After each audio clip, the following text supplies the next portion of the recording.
আসসালামু আলাইকুম। প্রত্যেকে নিঃসন্দেহে অনেক বেশি ভালো আছেন। আলহামদুলিল্লাহ। আমরা চাই আল্লাহ যাতে আমাদের প্রত্যেককে অনেক বেশি ভালো রাখে। কারণ আমরা প্রত্যেকেই জানি একটা যে কোনো বিষয়ে যে কোনো এক সময় কিন্তু শেষ আছে। আমরা যদি অনেক বেশি সুখে থাকি তারও একটা শেষ আছে, হয়তো অনেক বেশি দুঃখে থাকলেও কিন্তু তার একটা শেষ আছে। তেমনি কিন্তু স্বৈরাচার সরকারেরও কিন্তু কিন্তু শেষ হয়েছে ঠিকই। কিন্তু আজকে থেকে আমি আপনি যে কেউ ফেসবুক বা ইউটিউব সরাসরি কিংবা বাস্তব জগতে আমরা কিন্তু সবসময় সত্য কথা বলতে পারবো। কারণ আপনি যখন সত্য কথা বলবেন তখন আপনাকে কেউ আর বলবে না আপনি জঙ্গি, আপনাকে কেউ আর বলবে না যে আপনি জামাত শিবির। কারণ আপনি যখন একটা কথা বলতে যাইতেন আগে, একটা কথা সত্য দিকে বলতেন, যদি একদল লোকের বিপক্ষে যেত তারা বলতো আপনি জঙ্গি, তারা বলতো আপনি জামাত শিবির। বা এখানে আমরা কি প্রত্যেকে জামাত শিবির? আমরা প্রত্যেকেই মাদ্রাসায় পড়ালেখা করে করে জঙ্গি হয়েছি? না ভাই। হাজার হাজার স্টুডেন্ট আছেন, আমরা কিন্তু স্কুল কলেজ ভার্সিটি লেভেলে পড়ালেখা করছি, কিন্তু আমাদের মনে প্রাণে কিন্তু আমাদের আল্লাহ সৃষ্টিকর্তা রয়েছেন। যার কারণে আমরা অনেক সময় সত্য কথা বলতে চাই, কিন্তু ওই যে একটা কথা, সঙ্গদোষে লোহা বাসে, যদি এই কথা দায়ে যদি আমাদেরকে অন্য কোনো বিপদে পড়তে হয় তাহলে অনেক সময় কথা বলা যায় না। এবং সত্য কথা কিন্তু আপনাকে তখনই বলতে পারবে না, কারণ আপনি বিপদের ভয় করেন, আমি আপনি কিন্তু বিপদের ভয় করি। যে এবং আমাদের কি হয়তো যে কোনো একটা হতে পারে কি না এইটাও ভয় করি, যার কারণে আমরা কিন্তু সত্য বলতে পারি না। আমি আপনি আজকে কিন্তু স্বাধীন। সেই পহেলা জুলাই থেকে শুরু হওয়া যে কোটা সংস্কার আন্দোলনকে কেন্দ্র করে কিন্তু শেষ পর্যন্ত 15 জুলাইতে আমরা যে ভাই বোনগুলোকে হারিয়েছি, যে অগণিত মানুষকে আমরা হারিয়ে ফেলছি, যাদেরকে রাতের অন্ধকারে লাইট অফ করে দিয়ে ডাটা নেট অফ করে দিয়ে যাদেরকে হত্যা করা হয়েছিল। হ্যাঁ, তাদেরকে তাদেরকে জন্য আল্লাহর কাছে দোয়া করে আল্লাহ যাতে তাদেরকে অনেক বেশি যে জান্নাত নসিব করেন, এবং প্রত্যেকে যেন আল্লাহ তাআলা তাদেরকে কবরে অনেক বেশি সুখে রাখেন। কথা হচ্ছে যে যে যাদের বিনিময়ে পেয়েছি আজকে আমাদেরকে মনে হচ্ছে আমরা অনেক বেশি ধন্য। এবং শেষ পর্যন্ত 5 আগস্টে এসে আমাদের বাংলাদেশ কিন্তু শেষ স্বৈরাচার সরকার মুক্ত হয়। এবং এই স্বৈরাচার মুক্ত হওয়ার তার অনেকগুলো কথা এবং মনে ভুলের কারণে কিন্তু তার পতন হয়েছে। তার পতন কিন্তু সে নিজে ডেকে এনেছে এক প্রকারে, হয়তো আল্লাহ তাআলা এমন পরিকল্পনা রেখেছিল। আমরা তার কোটা সংস্কার আন্দোলনকে কেন্দ্র করে যে প্রতিবাদটা শুরু হয়েছিল, বাংলা ব্লকেট, এর থেকে শুরু হওয়া যে কোটা সংস্কার থেকে 1 দফা, এরপর 2 দফা, 6 দফা, 9 দফা, যখন 1 দফা দিল কোটা সংস্কার আন্দোলনের জন্য তখন সবাইকে রাজাকার উপাধি দিল। যখন 2 দফায় দিল তখন কিন্তু তাদেরকে যে অনেককে জেল জরিমানা করা হলো। যখন 6 দফা দিল তখন 15 তারিখে সবাইকে অনেকজনকে গুলি করে হত্যা করা হলো। যখন আবার 9 দফা দেওয়া হলো তখন কিন্তু আবার গুলি, হত্যা, কারফিউ সব কিছু হলো। তো বাস, ছাত্ররা কিন্তু সব কিছু কমিয়ে দিয়ে একদম 1 দফা দাবি নামিয়ে দিয়েছেন, যাতে আমরা 9 দফা দাবি আমাদের সরকার পূরণ করতে পারবে না, আমাদের সরকার ব্যর্থ। আর 1 দফা দাবি পূরণ করতে কোনো অসুবিধা নেই, কারণ 8টা বাদ দিয়ে দিছি। 1 দফা দাবি সরকার পতন হয়ে গেছে। হয়তো আমাদের পরিকল্পনা ঠিক ছিল না, আল্লাহ তাআলা এর চেয়ে বেশি উত্তম পরিকল্পনা হয়তো রেখেছিলেন।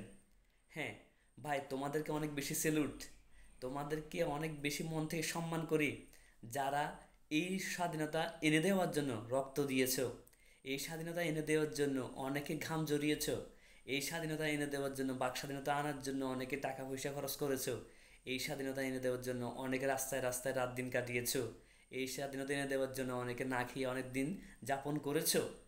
তাদেরকে অনেক বেশি সম্মান করি। এবং সেই সাথে সম্মান করি যে এই 2-1 দিন দেখা আমার অনেকগুলো বিষয়, কাঙ্ক্ষিত বিষয় অনেক বেশি ভালো লাগছে।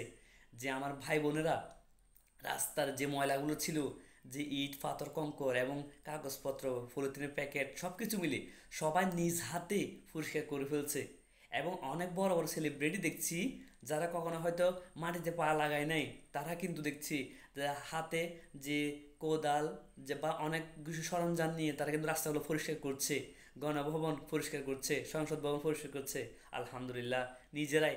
জাপানেরা এভাবে করে কিন্তু তারা প্রত্যেকটি ধাপে প্রত্যেকটি কাজে কিন্তু এগিয়েছিল। ঠিক আমরা আল্লাহ তাআলার দয়ায় আমরা কিন্তু অনেক বেশি উন্নতি লাভ করব। সেকেন্ড বিষয় হচ্ছে যে আরেকটি বিষয় দেখা, যে সবচাইতে সুন্দর বিষয়, যে রাস্তাঘাটের মধ্যে ট্রাফিক পুলিশ নাই দেখে শিক্ষার্থীরা যেভাবে করে শুধুমাত্র একটা হাতের লাঠি, কোনো ট্রেনিং ছাড়া, একটা ফেস্টুন ব্যানার ছাড়া, শুধু একটা কাগজ নিয়ে স্টপ, গো, রাইট লেফট এভাবে করে যেভাবে করে একদম সুন্দর উন্নত দেশগুলোর মতো করে দেশটাকে পরিচালনা করছে, অনেক বেশি সুন্দর লাগছে, অ্যামাজিং। যেটা হয়তো কোনো ট্রাফিক পুলিশকে এরকম করতে দেখি নাই আমরা কখনো, এইভাবে নিয়ম শৃঙ্খলা মেনে চলতে। যারা ট্রেনিং প্রাপ্ত যে ট্রাফিক পুলিশ তারা ব্যর্থ হয়েছিল জনগণকে যে সামাল দিতে, কিন্তু শুধুমাত্র দেখিয়ে দিয়েছে ছাত্ররা ছাত্রীরা আমাদের ভাই বোনেরা। তারা দেখিয়ে দিয়েছেন কোনো রকম যে ট্রেনিং ছাড়া, কোনো রকম পোশাক ছাড়া, কোনো রকম হাতের সরঞ্জাম ছাড়া যে কিভাবে করে যে শৃঙ্খলার মাধ্যমে আমাদেরকে ভদ্র ভাষায় বুঝিয়ে কিন্তু যে অনেক শৃঙ্খলা দিয়ে করা যায় সেটা কিন্তু দেখিয়ে দিয়েছেন। সেলুট ভাই বোন, আপনাদের সেলুট, আপনাদেরকে অনেক সম্মান করি। হয়তো আপনাদের কাতারে আজকে আমি থাকতে পারতাম, কিন্তু পরিবারের দায়ভার কাঁধে থাকার জন্য, পরিবারের দায়িত্ব কাঁধে থাকার জন্য হয়তো সবসময় ছুটে যেতে পারি না। তবে মনের গভীর গভীর স্থল থেকে আপনাদের জন্য অনেক বেশি সম্মান বইয়া নিয়ে আমি সারা মানুষের সাথে সাথে কামনা করি।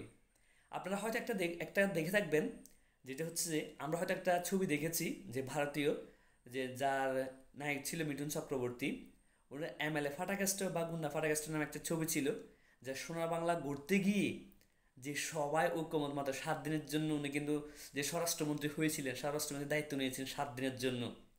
এবং উনি প্রতিদিনই একটি একটি করে কিন্তু যে ইন্ডিয়ার বাস্তব রূপ দেখা ওখানে দেখানো হয়েছিল, ভারতের প্রত্যেকটা বিষয় উনি কিন্তু সংস্কার করেছিলেন, শেষ পর্যন্ত কিন্তু সোনার বাংলা গড়ে উঠছিল।